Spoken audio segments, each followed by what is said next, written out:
ফেব্রুয়ারির মাঝামাঝি সময়ে জাতীয় নির্বাচনের জন্য বাংলাদেশ প্রস্তুত বলে জানিয়েছেন অন্তর্বর্তী সরকারের প্রধান উপদেষ্টা ডক্টর মোহাম্মদ ইউনূস। সকালে মালয়েশিয়ার প্রধানমন্ত্রী আনোয়ার ইব্রাহিমের সঙ্গে বৈঠক শেষে যৌথ ব্রিফিংয়ে তিনি একথা জানান।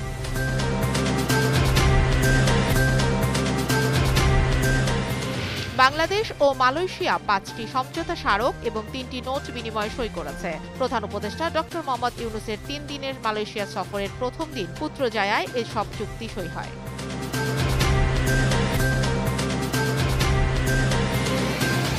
জুলাই আগস্ট আন্দোলনে রাজধানীর চানখারপুলের শিক্ষার্থী আনাস সহ ৬ জনকে হত্যার ঘটনায় মানবতা বিরোধী অপরাধের মামলায় সাবেক ডিএমপি কমিশনার হাবিবুর রহমান সহ ৮ পুলিশ কর্মকর্তার বিরুদ্ধে দ্বিতীয় দিনের সাক্ষ্য গ্রহণ আজ।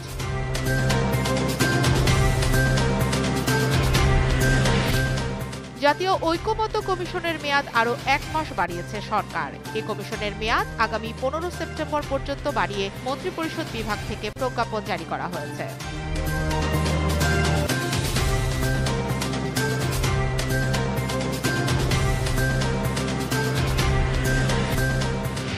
যুক্তরাষ্ট্র ও চীন পারস্পরিক বাণিজ্য যুদ্ধের শুল্ক বিরতি আরও ৯০ দিনের জন্য বাড়িয়েছে। এর ফলে আগামী ১০ নভেম্বর পর্যন্ত এই শুল্ক বিরতি বহাল থাকবে।